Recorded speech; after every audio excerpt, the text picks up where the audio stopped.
Picture this. It's the year 1241. Europe is standing tall. Armored knights gleaming under the sun, fortified castles looming over rolling hills, and kingdoms believing themselves untouchable. The continent is confidence, military might. Unmatched, its walls tested by time, and its warriors bred for glory. But that illusion of safety is about to shatter. Because just beyond the horizon, riding with the force of a tidal wave, was a threat unlike anything they had ever imagined. This wasn't just another invader. This was Subutai, the military genius behind the greatest conquests of the Mongol Empire. A man who didn't just win battles, he engineered annihilation, so brilliant, so merciless, that even the chronicles of history seemed to flinch, attempting to bury his legacy under the noise of Western victories. But they couldn't, because when Subutai came knocking, he didn't just bring warriors, he brought an unstoppable system, a war machine that crushed empires like insects. Now, I know what. You're thinking another dead conqueror? Yawn, but slow down, don't scroll just yet. This wasn't just some sword-swinging brute with a thirst for blood and a cool horse. Subutai wasn't your average barbarian warlord, charging blindly into glory. No, he was something far more dangerous. A cold, calculating genius with the mind of a grand master and the patience of a hunter. If you think military genius starts and ends with Napoleon or Caesar, think again. Subutai was already rewriting the rules. While those legends were still centuries away from being born, this guy would look at a so-called checkmate in chess and casually say, "Cute move. Now watch me end this game 7 different ways with style." While European commanders were fumbling with battle plans scratched into the mud and relying on courage and chance, Subutai was coordinating multi-pronged attacks across thousands of miles timed to the day. Imagine fighting someone who knew your next move before you even knew you were at war. That was Subutai. He wasn't just ahead of his time. He made time relevant on the battlefield. But here's the truly terrifying part. Not the battles. Not the body count, but the beginning. Subutai wasn't born a legend. He didn't grow up in a royal court, surrounded by tutors and maps of the world. He was just a boy from the wind-blasted steppes of Mongolia. No noble blood, no army to inherit. No grand prophecy etched in stone. Just hooves, hunger, and the endless horizon. He had nothing, no name that echoed. No mentor whispering secrets of war. So how did someone like that rise to become the most feared tactician the world has ever seen? That's the question that should keep you up at night. Because the answer doesn't lie in brute strength, or luck, or even destiny. It lies in one deceptively simple skill. It's skill you use every single day without realizing its power. No, it's not swordsmanship, archery, or riding into battle with dramatic music. It's something far more subtle, far more dangerous. Want to know what it is? Keep watching, because once you see it, you won't be able to unsee it. Ever gotten lost using GPS? Yeah, me too. You miss one turn, and suddenly you're in the middle of nowhere with your phone buffering and your confidence evaporating. Now, imagine this. You're responsible for 50,000 men, all armed, all depending on you not for a quick trip across town, but for a brutal march across 5,000 miles of hostile, unforgiving terrain. No maps, no satellites, no Google Earth, just raw terrain, unpredictable weather, and enemies waiting behind every mountain pass. Sound impossible? Out. Not for Subutai. This man could navigate with nothing but wind direction, river currents, and the stars. Honestly, he could.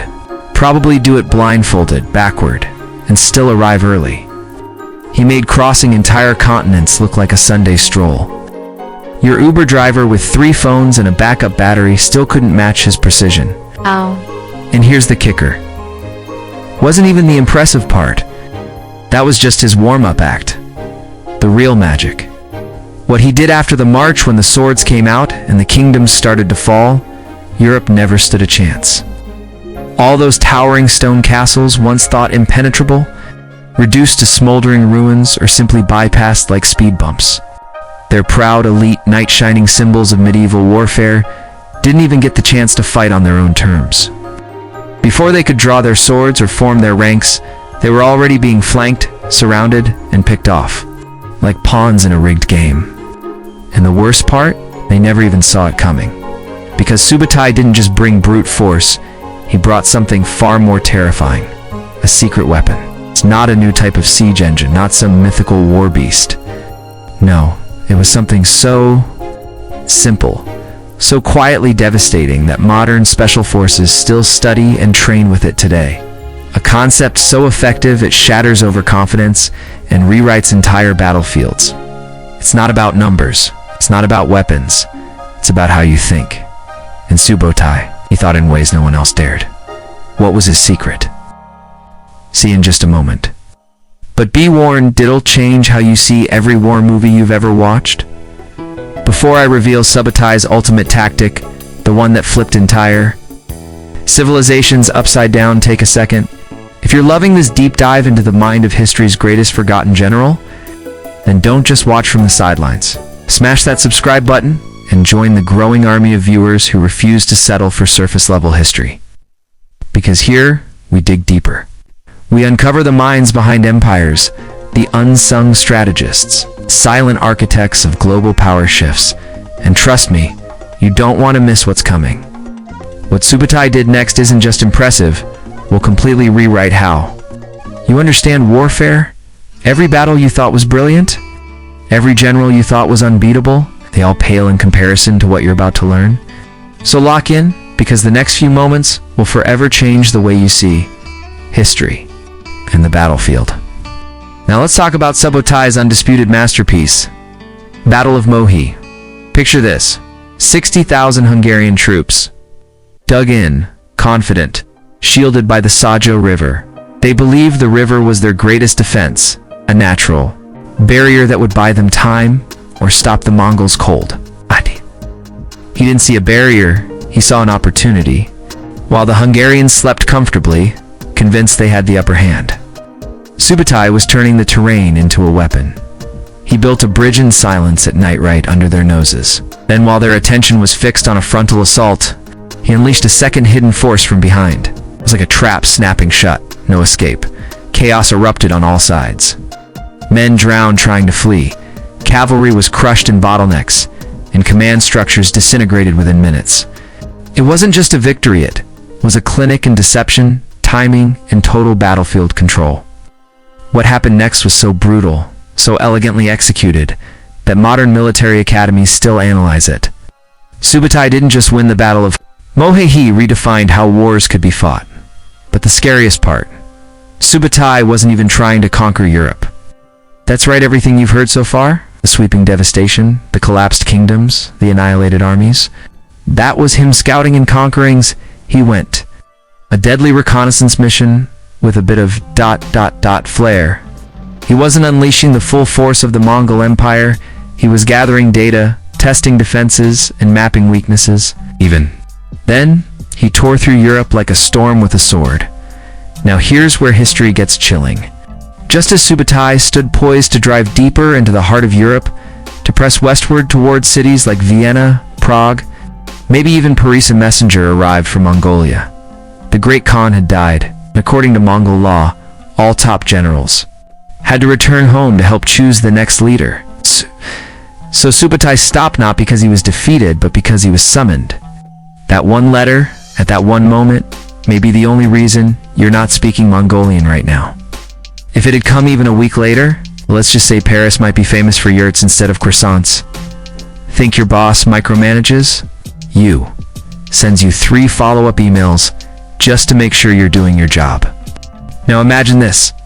Genghis Khan, most feared ruler on earth, hands Subutai the reins and basically says, here's half the planet, do what you want. Just send a postcard if you remember. No check-ins, no committee meetings. Number 9, TO5. Oversight. Just ultimate trust in a man whose idea of productivity was toppling civilizations before lunch. And Subutai, he didn't just conquer, he rewrote the rulebook. He turned military strategy into high art. He was decades, centuries ahead of his time. The guy made coordinating armies across thousands of miles look easier than getting your Wi-Fi to connect. On a Monday morning, he didn't just win battles. He redesigned what victory looked like. Think Elon Musk launching rockets and then tweeting about Dogecoin at 3 a.m. except Subbutai's version involved collapsing empires and reshaping continents. That's the level we're talking about. So why did the Mongols suddenly retreat?